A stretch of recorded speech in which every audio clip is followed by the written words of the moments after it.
Վճարունակել մեր ընտանիքը, ձեր կարծիքով, ձեր իմացածով, վճարունակել, չէ, բավականին նորմալ տենց, էլի, 2008-ից հետո ինչ բաներ սկսվեց փոխվել։ Մինչև 2008 թվականը ես էլ եմ աշխատել պետական համակարգում կարճ ժամանակ եւ սկսել եմ չաշխատել, որովհետեւ տեսել եմ համակարգային կոռուպցիա եւ երբ որ հարց է հնչում մարդուն, իսկ ինչ է ըստ ձեզ համակարգային կոռուպցիա, ասում եմ լսել եմ կային էլի, բայց չեմ կարա տենց ձևակերպեմ, էլի, դա ինչ է իրանից ենթադրում։ Ես քանի օր անդադ ուզում եմ խոսամ, ես ուզում եմ տիկին Արեգա Հովսեփյանի շնորհակալություն հայտնեմ առողջապահության հանձնաժողովի տեխնացուին քննարկելու ժամանակ ինքը շատ կարևոր անդրադարձ արեց դեղ շրջանառության ոլորտին։ Եվ բավականին տեղին շեշտադրումներ արեց, եւ դուք մեկ-մեկ համեմատություններ եք անում Վրաստանի հետ, ոլորտներ կա, որ չենք համարում, որ ճիշտ է, բայց ոլորտներ կա, որ համարում են, որ ճիշտ է, եւ մասնավորապես այո, դեղ շրջանառության ոլորտը շատ կարևոր է համեմատել Հայաստանի եւ Վրաստանի դեղագործական շուկան։ Եվ ըստ այդմ Վրաստանում բնակչությունը 3.9 միլիոն է, Հայաստանում 3 միլիոն է։ Վրաստանի դեղագործական շուկան 680 միլիոն է, Հայաստանի դեղագործական շուկան պլյուս մինուս 200 միլիոնի շրջանակում է։ ԱՀ-ն Վրաստանում 0% է, Հայաստանի Հանրապետությունում ընդհանրապես աշխարհում գրեթե միակ երկիրն է, որ մինչև 20% է հասնում դեղի ավելացված արժեքի հարկը։ Արդյոք դրանք խնդիրներ են, միանշանակ խնդիրներ են։ Իսկ ինչքան է Հայաստանի Հանրապետությունում դեղերի գրանցումը։ Դեղերի գրանցումը գրադացիաներ ունի, տարբեր անվանումներ են գրել, սենց, չգիտեմ, օրիգինալ, ջեներիկ, տենց 500,000 դրամից մինչև 2.5 միլիոն հազար դրամ, իսկ ինչքան է Վրաստանի Հանրապետությունում 500 լարի է, հիմա չեմ կարա դա դոլարով ասեմ ինչքան է ստույգ, բայց հաստատ անգամ 500,000 դրամից է քիչ։ Սա ինչի համար եմ ասում։ Հիմա ինչ է իրենից ներկայացնում համակարգային կոռուպցիան։ Ես չեմ սիրում իհարկե ասել, որ ես բացատրում եմ, բայց տվյալ դեպքում պարտավոր եմ բացատրել պարոն Ֆարմանյանին, որը որ տասնյակ տարիներ աշխատում է պետական համակարգում եւ չի կարող ասի ինչ է համակարգային կոռուպցիան։ Համակարգային կոռուպցիան դա այն երևույթն է, երբ որ վերևից պարտադրված համակարգում ամբողջ շղթայում վերցնում են կաշառք։ Այդ կաշարկը կուտակվում է եւ ի վերջո գնում է դեպի վերև, դեպի ինչ-որ մի X տեղ։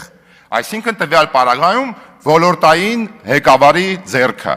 Ինչպես է աշխատում համակարգային կոռուպցիան, այսինքն նկատի ունեմ, կարա համակարգային կոռուպցիան աշխատի, որ օրինակ Վիլեն Գաբրիելյանը վատ ագահ մարդ է, փող է սիրում, գա դառնա մի հիմնարկի ղեկավար ու ասի այսօրվանից սկսած մենք պետք է այստեղ կաշառք վեկալենք ու դուք պետք է ինձ մուծվեք։ Կարա իհարկե, բայց մենակ մի դեպքում, երբ որ Հայաստանի Հանրապետությունում օրենսդրությունը, օրենքները լինեն լղոզված, մեկնաբանություն տեղ տվող ձևակերպումներով եւ այլն։ Չի կարա օրենքը հնարավորինս հստակ եւ պարզ գրված լինի, բայց Վիլենը լինելով վատ մարդ, ասի դուք օրենքին հակառակ պետք է սաղդ կաշառք վեկալեք, դա ասենք պարզ բան է, դրա համար ես միշտ ինձ անալիտիկ ուղիղ չպետք է ունեն, ասել դրա համար անկեղծ զարմանում եմ, էլի, ոնց է ասում մարդը, ասում է, չգիտեմ, ասում է դուք ինչ միտումով եք հարցնում, բայց ես ձեր տիկին Կարապետյան համաձայն եմ, որ ենթադրում է, որ եթե ասի հա, նշանակում է եղել է մեջը, բայց չեմ ասում եղել է մեջը կոնկրետ որպես փող վերցնող, բայց ես բացառում եմ, որ Հայաստանի Հանրապետությունում պետական համակարգում աշխատող մարդը չկարողանա ձևակերպի դա ինչ է իրանից ենթադրում, որտեղ դա նշանակում է ինքը անկեղծ չէ։ Հիմա հարց կծակի, թե ինչու համար ես դեղերի օրենքը բերեցի եւ խոսեցի համակարգային կոռուպցիայի մասին։ Ես չէի ուզում, բայց դե դրթել են, ժողովուրդ ջան, ինչ անեմ, թող ներողամիտ լինեն որոշակի առումով նաեւ մեր քաղաքացիները։ Երբ որ տիկին Հովսեփյանը հարցադրումները բարձրաձայնում է դեղերի վերաբերյալ, ես այդ լիարժեք համաձայն եմ եւ տիկին Բադալյան, ես կարծում եմ դուք էլ կասկած չունեք դեղ շրջանառության ոլորտում մեծ աշխատանք կա անելու միանշանակ։ Արդյոք կամ օրինակ մեր մեղավորությունը եւ անձամբ իմ մեղավորությունը դրանում միանշանակ կա։ Այդ մեղավորությունը նրանում է, որ ժամանակին ես բավական կամք եւ վճռականություն չեմ ցուցաբերել, որպեսզի այդ ոլորտում մենք գնանք կտրուկ քայլերի։ բայց որն է տիկին Արեգա Հովսեփյանի խնդիրը, երբ որ ինքը այդ հարցը հնչեցնում է եւ որպես հիմնական մեղավոր մատնանշում է մեզ կառավարող ուժին։ Իսկ խնդիրը նրանում է,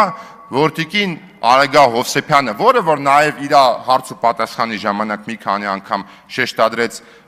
եթե ես չեմ սխալվում, բայց ոնց որ չեմ սխալվում, տենց բան կար, չէ, գիտելիքի մասով 5-րդ դասարանի գիտելիքա, 7-րդ դասարանի գիտելիքա, տենց տիրապետ էիք էլի, էդ էլ տենց որոշակի պսևդո ինտելեկտուալիզմա, որի դեմ իրականում Հայաստանում դեռ երկար տարիներ կարծում եմ պետք է պայքարել, որովհետև կրակը չենք ընկել, էլի, որ մեր դիպլոմը կարմիր չի նշանակում ինտելեկտ եւ գիտելիք չունենք,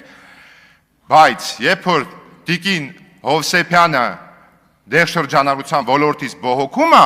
ինքը ակամայից պետք է նաև մի փոքր ձախ անի եւ վերև նայի եւ հարցեր ուղի իր գործընկերոջը եւ ասի, իսկ կարող է օրինակ դու տեղյակ ես, թե ինչու համար է Հայաստանի Հանրապետությունում դեղշրջանառության ոլորտը այդպիսին եւ ինքը միանշանակ վստահ եմ կարող է պատասխանել, որովհետեւ կասկած չունեմ, տունը մեկ-մեկ ելույթները քննարկում են,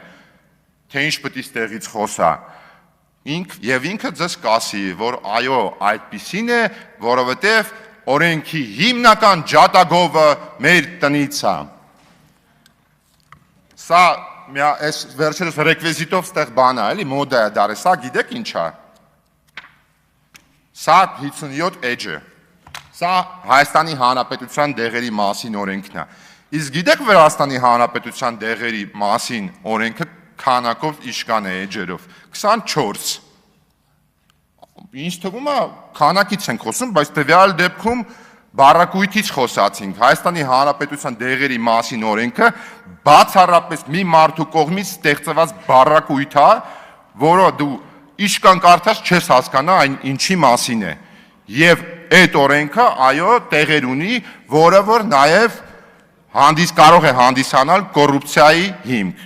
Հիմա կասեք, թե ով է, ում մասին է խոսքը, բան, էլի եմ ասում, ձեր թիմակցից կհարցնեք, ինքը ձեզ կպատասխանի, ձեր թիմակցի անունն է Էդգար Ազգանունը Հազարյան։ Իրանց տունն է կարելի ասել այս օրենքը գրվել։ Էլի ամենայն հարգանքով, էլի իմ նախկին գործընկերոջը, ում հետ ես աշխատել եմ նույն հիմնարկում, բայց սրան ինչի համար եմ անդրադարձում, քանի որ խոսացինք իմ արժանինքների մասին։ Ես տնից